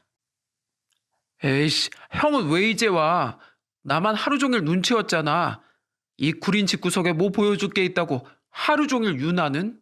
아유, 짜증나 정말. 아, 배고파. 빨리 들어와. 미안해요, 미안해. 우리 기령이가 아직 철이 안 들어서 그래요. 정혜 씨 온다고 내가 눈 좀 치우라고 했더니 저렇게 화가 났네. 어머님은 씁쓸하게 웃으며 저의 손을 어루만져 주셨어요. 전 그때 하루 종일 긴장한 탓에 어머님의 표정이 어땠는지 정확하게 기억이 나지 않지만 제가 숟가락을 뜰 때마다 따뜻한 눈으로 절 바라보셨다는 것만큼은 확실하게 기억하고 있어요. 우리 집 며느리가 돼줘서 고마워요. 둘이 행복하면 그걸로 됐어요. 내가 가진 게 없어서 미안해요. 조금만 기다려줘요. 조금만. 제 걱정과는 다르게 어머님은 단번에 결혼을 승낙하셨어요. 오히려 제가 가지고 있는 결핍은 문제가 안 된다는 듯 저를 꼭 안아주셨죠. 저희는 결혼식을 올릴 만큼 형편이 넉넉하지 않아 어머니가 다니시는 교회에서 조촐하게 결혼식을 올렸어요. 어머님은 연신 미안하다며 눈물을 훔치셨습니다. 그러면서 저에게 오래된 금반지를 손에 꼭 쥐어주셨어요. 아가, 줄 게 이것밖에 없어서 미안하구나. 별거 아니지만 소중하게 간직해줘. 우리 어머니가 주신 반지야. 어머님, 이렇게 소중한 걸 저에게 주셔도 돼요? 저 이거 못 받아요. 내가 꼭 주고 싶어서 그래. 며느리한테 꼭 물려주고 싶었는데 소원을 이뤘네. 그렇게 평생 오지 않을 것 같던 저의 진짜 가족이 찾아왔습니다. 그렇게 결혼식을 마친 후 시댁에서 살게 되었어요. 오랜 시간 혼자였던 저에겐 가족이 생긴다는 사실이 기뻤죠. 어머님은 시내에서 방앗간을 하고 계셨는데 한 곳에 오래 자리를 지키고 있던 탓인지 고추를 수확할 시기나 깨를 털 시기가 되면 방앗간은 늘 문전성실 이루곤 했습니다. 오메 오메, 아이 집 며느리 여기 또 와 있네. 회사 다닌다고 하지 않았어? 어째 이 집 둘째 아들보다 더 자주 보는 것 같아. 안녕하세요. 네, 저 또 왔어요. 저번에 기름 짜가시지 않았어요? 맞아. 지난주에 기름 2병 짜갔잖아. 그걸 딱 기억하고 있네. 스타일이 너무 좋으셔서 바로 알아봤어요. 어쩜 그렇게 피부도 고우세요? 말도 참 예쁘게 한다. 젊은 사람이 어쩜 이렇게 싹싹하고 예쁠까? 저는 어머님이 절 존중하고 아껴주시는 만큼 최선을 다해 일했어요. 하루 종일 허리도 못 펴시고 일하는 어머님을 알기에 주말엔 남편과 일찍부터 어머님 방앗간으로 향해 일을 도왔습니다. 어머님의 야무지고 꼼꼼한 성격은 동네에서도 유명했어요. 명절이나 동네 잔치가 벌어지면 떡 주문 또한 끊임없이 밀려들었죠. 아가, 그만해. 이제 들어가서 쉬어. 내일 출근도 하는 애가 그러다 병난다.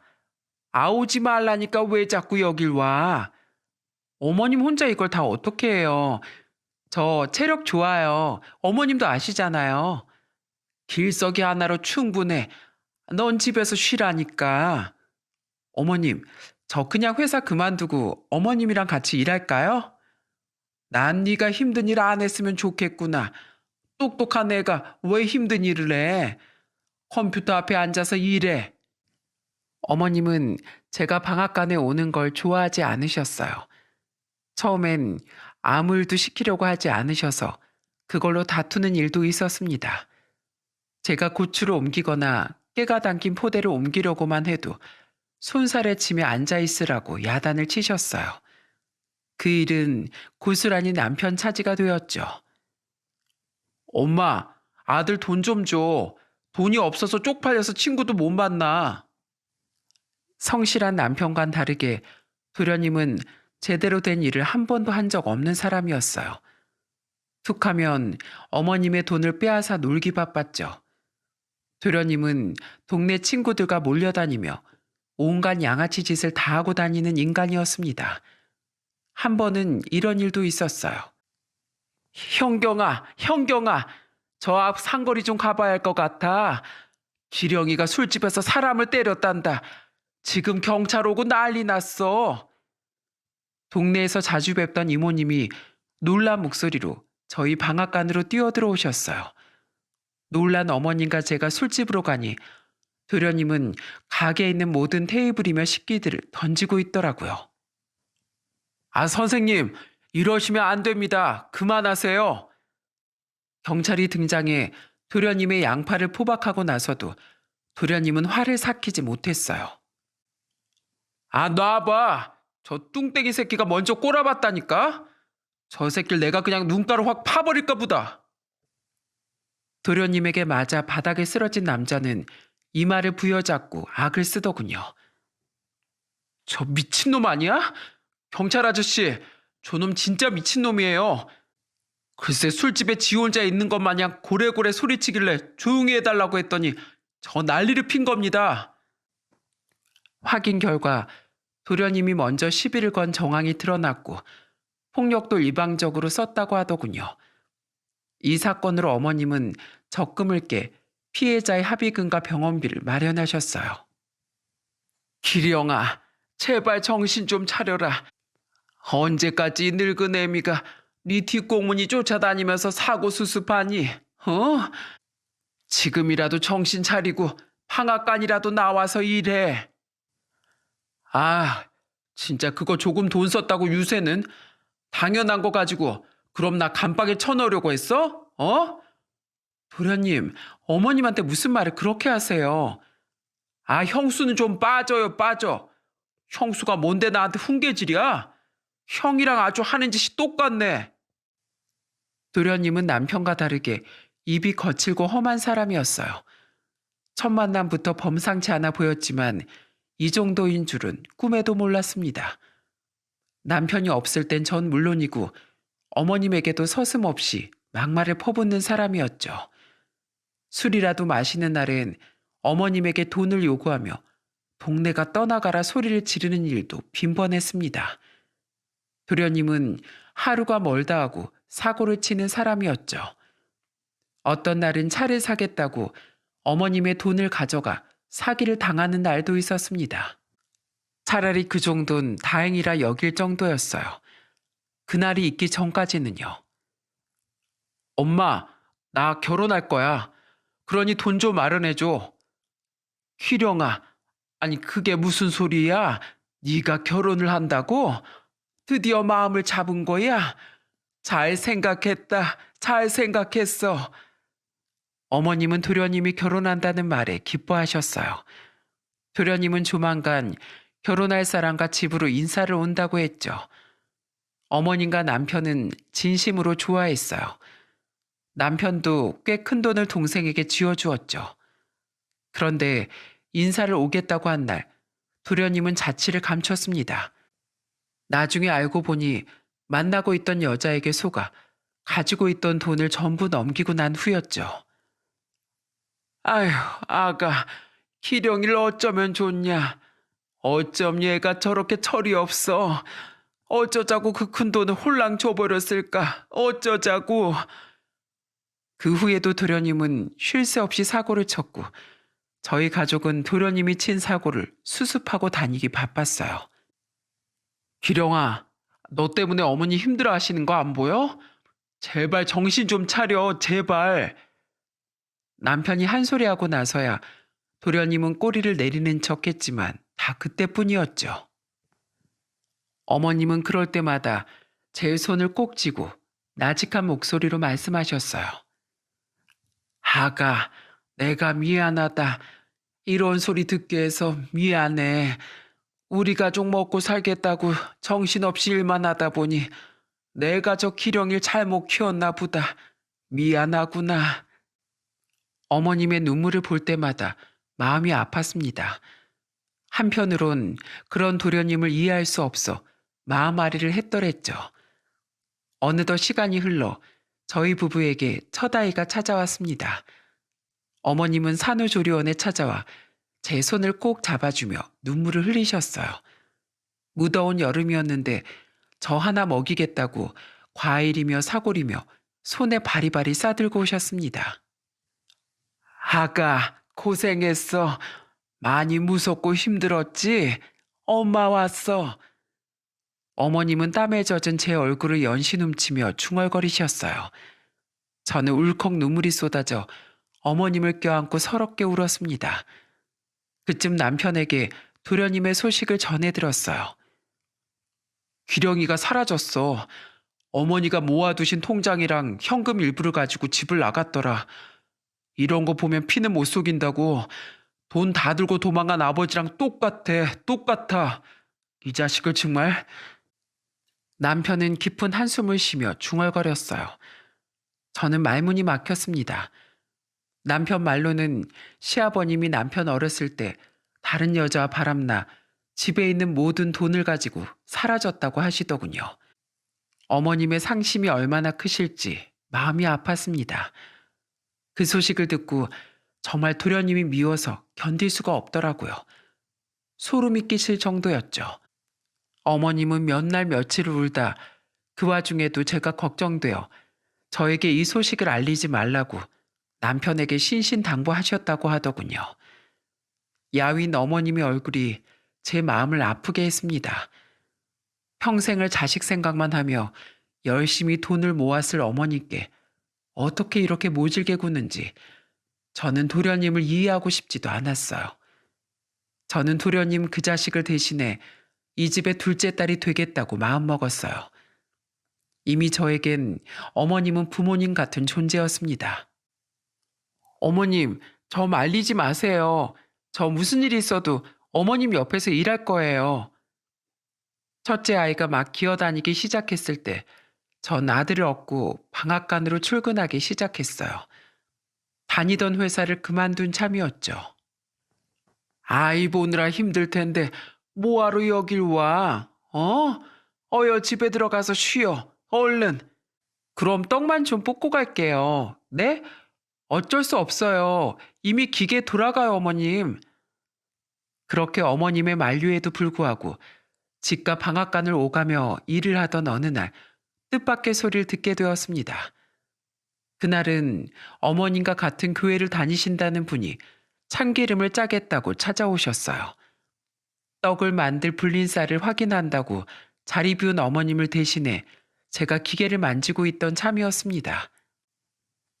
아, 길석이가 벌써 아들을 낳고 세월 참 빠르네. 그거 알아요? 우리가 길석이 좋은 여자 만나게 해주려고 엄청 노력한 거. 길석이가 인기도 많고 성실하고 그래서 동네 어른들한테 인기가 많았어. 한 번은 피아노 하는 예쁜 선생님이랑 다리를 놔주려고 했는데 이미 만나고 있는 사람이 있다고 하지 뭔가. 그게 이제 보니 자네였어. 저는 당연히 처음 들어보는 소리였어요. 어른들이 보시기엔 제가 좋은 며느리감이 아니었나 봐요. 나이 많은 어르신들이 흘리듯 하는 푸념인 줄 알면서도 제 속이 문드러지는 건 어쩔 수 없더라고요. 저는 애써 어색하게 웃었지만 마음이 아프더군요. 그때 어머님이 고래고래 소리를 지르며 가게로 들어오셨어요. 아, 언니 왜 쓸데없는 말을 하고 그래? 언니한테 기름 안 짜줄 거니까 나가요. 괜히 내가 며느리 잘 본 거 부러우니까 여기 와서 심술이야? 아, 내 말 안 들려요? 나가요, 나가. 동생 언제 왔어? 아니, 근데 내가 무슨 말을 했다고 그렇게 화를 내? 내 말이 맞잖아. 여기 동네 사람들이 다 길석이 생각해서 좋은 자리 마련해 준 건데 내 말이 틀려? 피아노 치는 아가씨 10명을 데려다 줘봐라. 우리 정에만 하나. 괜히 내가 며느리 잘 보니까 부러워서 이러는 거지 지금? 아이고 웃기네 진짜. 누가 누굴 부러워해? 우리 며느린 잘 나가는 간호사야. 이번엔 용돈 봉투에 딱 넣어주면서 어머님 여행 다녀오라고 하더라. 우리 정엔 나한테 그것보다 100배 더 잘해주니까 나가. 어머님이 그렇게 언성을 높이는 모습은 처음 봤어요. 한동안 문을 노려보며 씩씩거리던 어머님은 제 곁으로 와 절 다독여 주셨습니다. 내가 내내 고생만 하다가 며느리 하나 잘 봐서 얼굴이 피니까 아주 저 인간들이 질투하나 보다. 왜 그러셨어요, 어머님? 소문이라도 나면 어쩌려고. 단골분들한테 다 소문날 텐데. 잘못한 것도 없는데 제가 한없이 초라해지는 기분이었습니다. 어머님도 사실은 며느리를 잘못 뒀다고 후회하시면 어쩌나 하는 생각까지 들더군요. 마음이 콩처럼 작아졌습니다. 저는 항상 받기만 했지 드린 게 없었거든요. 걱정할 거 하나도 없어 아가. 저 인간 질투가 많아서 그래. 이 동네 사람들이 길석이 장가 잘 갔다고 나 며느리 잘 뒀다고 아주 난리야 난리. 그거 듣고 쌤이 나서 저러는 거야. 저 언니가 쌤이 나면 이간질도 시키고 헛소문도 퍼뜨리고 보통 인간이 아니야. 너 마음 쓸 거 하나도 없어. 어머님은 집안 좋은 며느리 안 보고 싶으셨어요? 전 가진 게 아무것도 없잖아요. 아이같이 투정 부리는 말투가 나오더군요. 내내 속에 묵혀두었지만 제 결핍과 서러움은 아직 가시지 않았다는 걸 알게 되었습니다. 부모가 없다는 사실이 저의 발목을 그렇게 오래 잡고 있을 줄은 몰랐죠. 아, 네가 왜 가진 게 없어? 정혜 네가 얼마나 착하고 싹싹한 줄 알아? 네가 가게 나오고 너 때문에 오는 손님이 얼마나 많은데 다들 나한테 네 칭찬을 입이 닳도록 하더라. 그리고 거울을 봐라. 네가 얼마나 예쁜데. 민재가 예쁜 게 다 엄마를 닮은 게지. 그리고 네가 얼마나 야무지냐. 아주 못하는 일이 없잖아. 지금이야 민재 키운다고 일을 안 하는 거지. 언제든 네가 원하는 일 할 수 있어. 내가 그렇게 해줄 거다. 걱정하지 마. 어머님, 그거 아세요? 어머님이 절 가장 예쁘게 봐주신다는 거? 별 볼 일 없는 며느리 항상 최고라고 말씀해 주셔서 감사해요. 예쁘니까 예쁘다고 말하는데 봐주고 말고가 어디 있어. 그리고 아가, 네 어머니가 정해 네 곁에 오래 머무르지 못한 게 어떻게 네 잘못이야. 분명 어머니도 네가 걱정이 돼서 눈도 편히 못 감으셨을 게다. 눈물이 핑 돌더군요. 마음에 사무쳤던 것들이 다 녹아내리는 기분이었어요. 어머님의 따뜻한 말 한마디에 서러웠던 마음이 눈 녹듯 사라졌죠.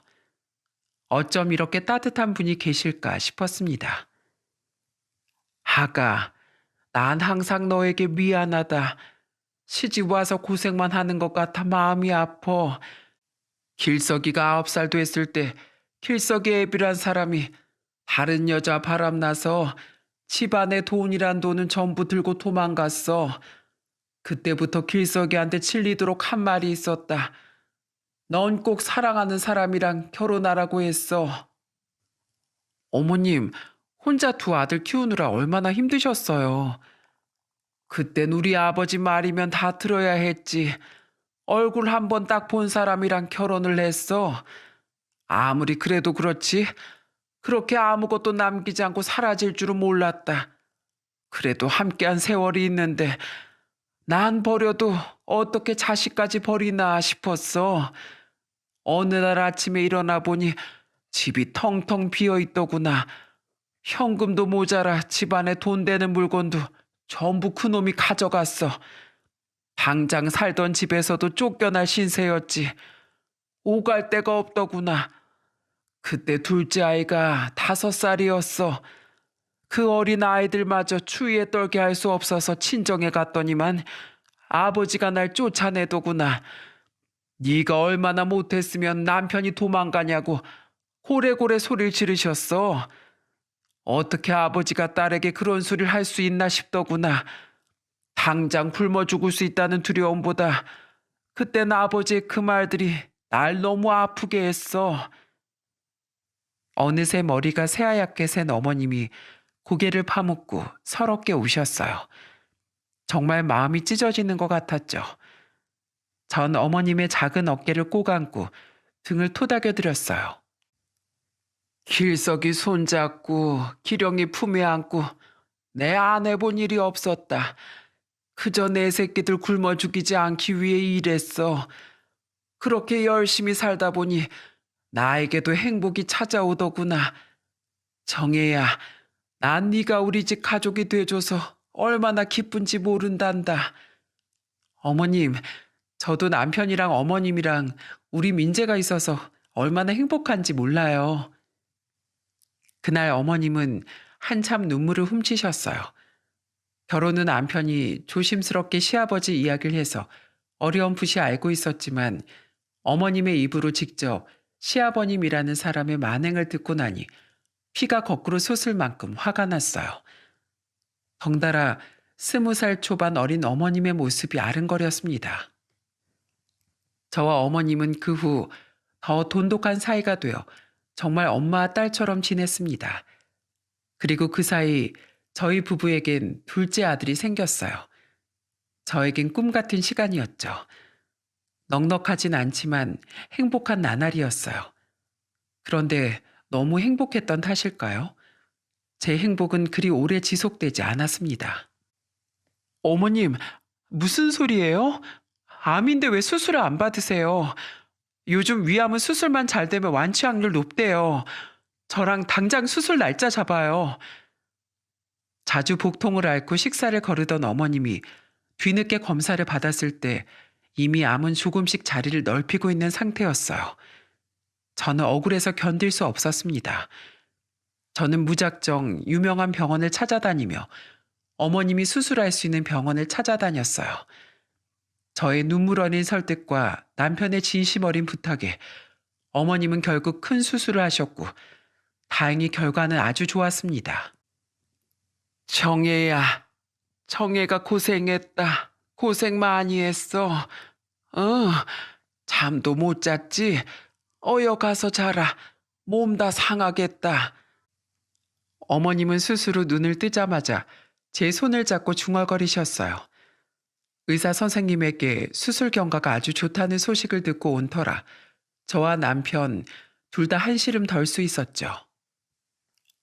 우리 엄마 아들도 여기 있는데 며느리만 찾네. 엄마 고생 많으셨어요. 잘 버티셨어요. 남편은 장난스러운 목소리로 우는 제 등을 두드리며 말했습니다. 저는 그날 이후로 매일같이 병원에 살다시피 하며 어머님 곁에 있었어요. 어머님은 몸을 추스르자마자 절 집으로 보내기 위해 매일 제 등을 떠밀었지만 저는 집으로 돌아갈 수 없었습니다. 그맘땐 제 여동생 정아가 정말 많이 도움을 줬어요.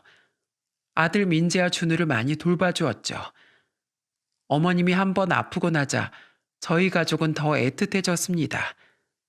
시간은 영원하지 않다는 걸 알게 되었죠. 어머님의 상태가 점점 좋아지자 저희는 그동안 미뤄왔던 일을 해보고자 했습니다. 할머니, 퇴원 축하드려요. 어머님, 고생하셨어요. 빨리 와서 초부터 부세요. 아니, 이게 다 뭐야? 케이크는 왜 사온 거야? 남편이 어머님을 부축하며 집으로 들어오자마자 아들들은 재빨리 케이크에 초를 붙였죠. 어머님은 케이크를 보고 눈물을 글썽이며 저희를 가만히 바라보셨어요. 고맙구나. 아주 집에 오니까 좋다. 우리 손주들이 주는 케이크도 먹고. 어머니, 이제 아프지 마시고 오래오래 저희랑 즐겁게 살아요. 남편은 울먹이는 목소리로 말했어요. 저도 밝은 어머님의 얼굴을 보니 눈물이 핑 돌았습니다. 모진 치료를 견뎌내시느라 많이 야위었지만 그래도 표정만은 밝아 보였죠. 남편과 저는 한 가지 약속을 했습니다. 어머님과 행복한 추억을 많이 쌓기로요. 어머님의 상태가 많이 호전되어 어느 정도 거동에 불편함이 없었을 때부터 저희는 주말마다 여행을 떠났죠. 그즈음 어머님은 방앗간을 완전히 정리하셨습니다. 저와 남편 둘 다 어머님이 다시 일을 하시는 걸 원치 않았습니다. 어머님은 내색하지 않으셨지만 가게를 정리한 게 힘드셨던 모양이에요. 수십 년을 지켜온 곳이니 아쉬움이 크셨겠죠. 그 허전함을 채워드리기 위해 저희는 전국 곳곳을 돌아다녔습니다. 아이들은 주말만 기다렸고 어머님도 처음엔 힘들다고 안 간다고 하시더니 어느새 여행을 기다리시더군요. 어머님, 여기 벚꽃 엄청 예쁘게 폈죠? 어머님 여기 서보세요. 사진 찍어드릴게. 나도 할머니랑 찍을래. 나도. 아, 왜 형만 찍는데 나도 같이 찍어. 두 아들은 자기가 서로 할머니랑 찍겠다고 성화였습니다. 어머님은 양팔에 민재 주누를 끼고 밝게 웃기도 하셨어요. 이렇게 우린 웃음꽃이 활짝 피는 가족이 되어가고 있었습니다. 정말 즐거운 날들이었어요. 먹고 사느라 마음 편히 여행 한번 가지 못했는데 어머님의 퇴원 이후 저희 가족은 많이 변했습니다. 행복을 나중으로 미루기보다 지금 당장 행복할 수 있는 것들을 했죠. 그렇게 소소한 행복을 즐기며 평온한 일상을 보내고 있을 때 다시 불행이 찾아왔습니다. 어머님이 수술을 받은 지 7년 후 남편이 췌장암 판정을 받게 되었거든요. 이미 암세포가 많이 전이된 상태라 수술을 해도 쉽지 않을 거라고 하더군요. 하늘이 무너지는 기분이었습니다. 18년을 몸바쳐 일했던 회사에 사직서를 낸 그날 남편은 참았던 눈물을 터뜨리며 오열했습니다. 저는 믿을 수가 없었어요. 울다 지쳐 잠에서 깨면 두려움이 절 짓눌렀습니다. 남편이 죽을 수도 있다는 두려움은 저를 미치게 만들었어요. 어머님도 울다 지치기를 반복하셨죠. 내가 욕심 부리지 말고 내가 죽었어야 하는데 우리 길석이가 무슨 죄가 있다고 하늘도 정말 무심하시지. 제발 우리 아들 살려주세요. 제발 날 대신 데려가세요. 제발. 사실 지금도 그 시간을 어떻게 견뎌냈는지 모르겠습니다. 남편이 아이들과 제 곁에 없을 거라고 상상조차 해본 적이 없었거든요. 인생이 왜 이렇게 고단하고 잔인한지 모르겠더군요. 행복한 시간은 짧고 불행은 왜 이렇게 오래 지속되는지 알 겨를이 없었습니다. 그땐 정말 누가 툭 쳐도 눈물이 후두둑 떨어졌어요. 어머님의 간절한 기도에도 아이들과 저의 처절한 부탁에도 신은 매정하게 저희 남편을 데려가 버렸어요. 여보, 절대 당신 혼자 두지 않겠다고 했는데 그 약속 못 지켜서 미안해. 당신 나 때문에 고생 많이 했다. 못난 남편이라 미안해. 아니야. 당신은 약속 지켰어. 내 옆에 우리 아이들이 있고 어머님도 이렇게 있잖아. 그리고 당신도 항상 하늘에서 우리 지켜볼 거지? 남편은 투병 내내 고통스러워하다가 마지막엔 편안한 얼굴로 눈을 감았어요. 그 모습이 저에게 그나마 작은 위안이 되었습니다. 이마저도 가족을 위해 애써 아픈 척하지 않았던 건지 그런 생각을 하면 마음이 찢어집니다.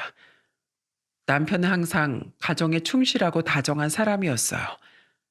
그 사람 마지막까지 절 울리더군요. 남편은 고작 38의 나이에 저와 어머님, 아이들을 남겨두고 세상을 떠났어요. 사실 너무 견디기 힘든 시간이었습니다. 여동생은 장례식장 내내 내 손을 잡아주며 언니 우리 힘내자, 형부 좋은 데 가셨을 거야 라고 하며 제 옆을 지켜주었어요. 그런 여동생이 있으니 그나마 제가 힘을 낼 수 있었던 것 같아요. 정말 사랑하는 사람을 떠나보냈다는 슬픔을 느낄 새도 없이 두 아이들과 어떻게 살아야 할지 막막하더군요. 아이들 앞에선 울 수도 없었습니다. 더 강해지겠다고 수없이 다짐했어요. 정말 남편이 그리울 땐 한 번씩 남편과 연애할 때 자주 가던 파전집에 가거나 함께 걸었던 바다로가 무작정 걸었습니다. 그럼에도 제 마음의 상처는 쉽게 낫지 않더군요.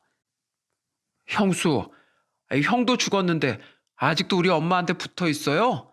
대체 뭘 뜯어내시려고, 어? 내 눈앞에서 좀 꺼지라고요, 제발. 도련님, 이러면 안 돼요. 그이가 마지막까지 얼마나 도련님 걱정 많이 하셨는 줄 아세요?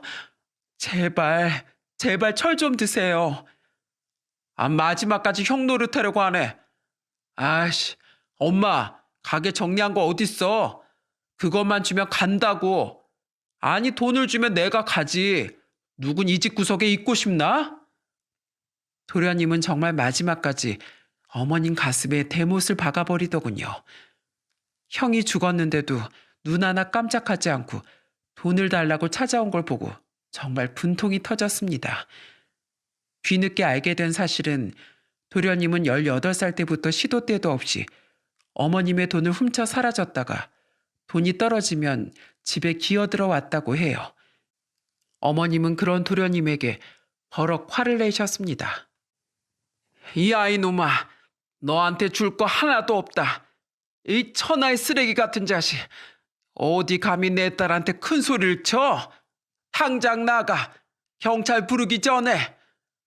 단체로 약을 처먹었나? 아, 이제 형도 죽었는데 돈 줄 아들은 나 하나일 거 아니야. 재산 빨리 정리해. 형수, 저 노인네 돈 탐내지 마슈. 그랬다가 내가 가만 안 둬. 어머니, 괜찮으세요? 많이 놀라셨죠? 어서 방에 들어가 쉬세요. 네? 어머님은 그 자식이 한바탕 난리를 치고 갈 때마다 오래 알아누우셨습니다. 해가 갈수록 곱던 얼굴에 짙은 죽음의 그림자가 드리우고 있었죠. 어머님은 몇 년을 버티다 결국 다시 쓰러지셨어요. 병원에 입원해 다시 검사를 받아보니 암이 재발했다고 하더군요. 정말 믿을 수가 없었습니다. 대체 우리 어머님한테 왜 이렇게 모진 실험만 주시는지 하늘이 원망스러웠어요. 저는 잠든 어머님 옆에서 숨죽여 울었습니다. 어머님까지 이 세상에 없다면 정말 버틸 자신이 없었거든요. 정혜야, 미안해. 난 괜찮어. 그러니 이제 그만 민재랑 춘우 데리고 멀리 떠나서 살거라. 어머님, 제가 어딜 가요? 저 절대 안 떠나요. 저 어머님 없으면 안 돼요. 아시잖아요. 너만은 나처럼 살지 않았으면 했는데 미안해. 너무 미안하구나, 정혜야. 어머님이 왜 미안해요? 미안해하지 마세요. 저 어머님 덕분에 행복하게 잘 살고 있잖아요.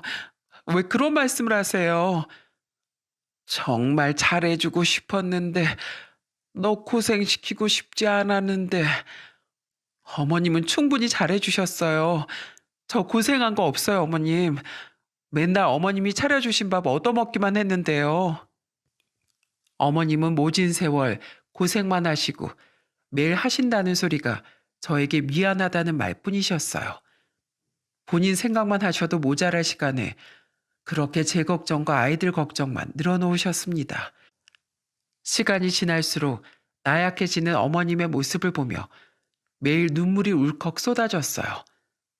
만약 엄마가 살아있다면 꼭 이런 마음을 느낄 것 같았습니다. 어머님은 저에게 엄마 다름없는 분이셨죠. 어머님, 설렁탕 사왔어요. 한술 뜨고 다시 주무세요. 얼른요. 맨날 여기 있어서 어떡해. 민재랑 준우는 어떻게 하고 또 여기 있어? 오늘은 꼭 집에 들어가서 자. 병원 침대 불편해서 병나. 정혜야. 애들은 학교 끝나고 병원으로 올 거예요. 어머님, 저 자꾸 집으로 보내실 거예요? 전 여기 있는 게 좋아요. 얼른 한술 드시고 약 드세요. 자, 제가 시켜서 떠드릴게.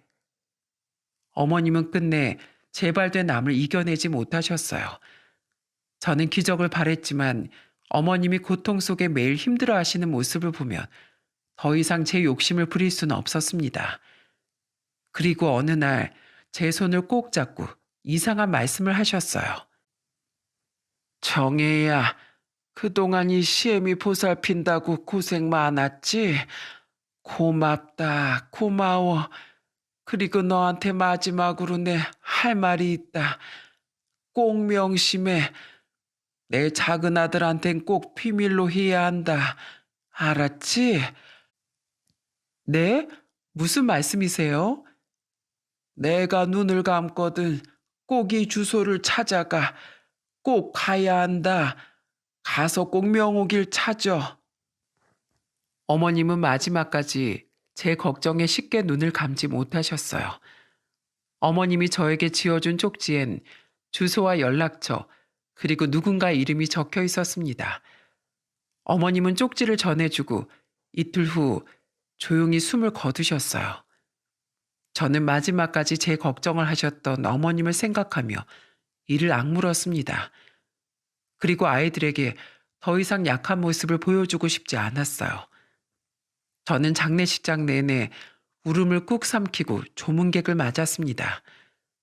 장례식장엔 생전에 어머님이 다니셨던 교회 교인들과 친척들, 그리고 동네 어르신분들로 가득 찼어요. 혹시나 하고 도련님께 연락을 해봤지만 어머님을 화장시키는 그 순간까지 도련님은 나타나지도 않았습니다. 마지막까지 도련님, 아니 그놈을 믿은 제가 바보 같더군요. 어쩜 마지막까지 이렇게 못된 자식인지 속이 다 아팠습니다. 이런 놈 걱정을 하느라 눈물로 밤을 지새웠던 남편과 어머님을 생각하면 말로 다 할 수 없습니다. 그래도 저는 도련님을 믿었어요. 언젠가 잘못을 뉘우치고 어머님과 길석 씨에게 미안해할 거라고 생각했죠. 아직 두 사람의 마음이 닿지 못한 거라고 그렇게 믿었죠. 그런데 그놈은 마지막까지 어머님을 돈으로밖에 생각 안 하더군요. 어머님을 보내고 꼬박 일주일이 지나고 나서야 그 쪽지가 생각났어요. 저에게 쪽지를 지어주며 꼭 이곳을 찾아가라던 어머님의 얼굴이 떠올라 외면할 수 없었습니다. 저는 슬픔을 애써 추스르고 쪽지에 적힌 그 주소를 찾아갔습니다. 주소를 찾아가자 그곳엔 작은 부동산이 하나 있었습니다. 저는 조심스럽게 부동산 문을 열고 물었어요.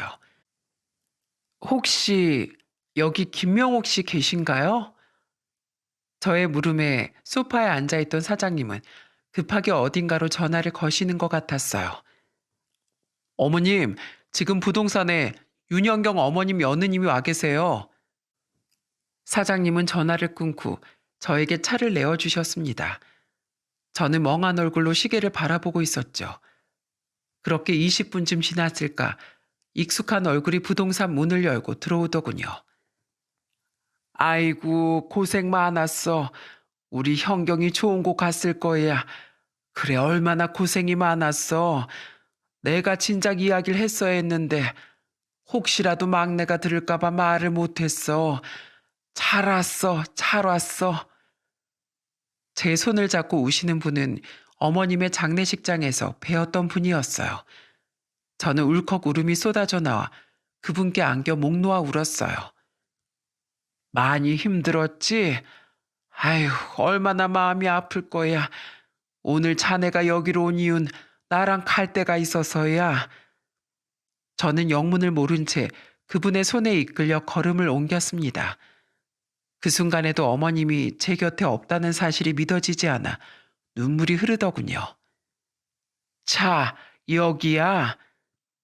눈물 젖은 눈으로 고개를 들었을 땐 2층 상가 건물 앞이었어요. 여기가 이제 자네 거야. 현경이가 자네랑 손주들에게 남긴 유산이야. 이 건물이. 뭔가 잘못 알고 계신 것 같은데요. 저희 어머님이 이런 돈이 없으실 텐데 어떻게. 자네 어머님이랑 나랑 60년을 함께한 친구야. 내가 자네 시어머니를 14살에 만났어. 참 고생 많이 한 아이야. 참 여리고 고와 보여도 당차고 단단한 친구였지. 그 친구가 평생을 그렇게 열심히 일했네. 어머님이 왜 이런 걸 저에게 좋은 옷도 입으시고 맛있는 거 많이 사드시지 왜? 어느 날 형경이가 날 찾아왔더라고. 둘째 아들한테 남은 것까지 다 빼앗기게 생겼다고. 우리 며느리하고 손주들한테 뭐라도 물려주고 싶은데 방법이 없겠냐고 간곡하게 부탁했어. 그래서 내가 차명으로 이 건물을 가지고 있었던 걸세. 둘째 아들한테서 이 상가를 지키기 위해서. 말도 안 돼요. 어머님이 왜? 그래서 내가 지금껏 관리를 해왔던 거야. 형경이가 자넬 얼마나 칭찬하고 예뻐했는지 몰라. 형경이 마지막 유산이니 자네가 이제 잘 관리해봐. 보기엔 허름해도 위치가 좋아서 잘만 굴리면 먹고 사는 데는 지장이 없을 거야. 저는 제 손을 꼭 잡아주시는 어머님 친구분에게 말없이 고개를 숙이며 감사를 표했습니다. 매입한 지 5년이 지난 건물은 그때 가격보다 무려 2배 가까이 올라간 상태였어요. 그럼에도 자신의 명의로 된 건물을 제가 오자마자 서슴없이 내어주신 어머님 친구분의 결정에 다시 한번 놀라고 감사할 따름이었어요. 감사합니다. 저 정말 열심히 살게요. 정말 감사해요. 감사한 무슨, 처음부터 자네 거였는데. 형경이랑 난 그런 사이였어. 내 형경이한테 약속했어. 이 건물 자네한테 잘 전해주겠다고.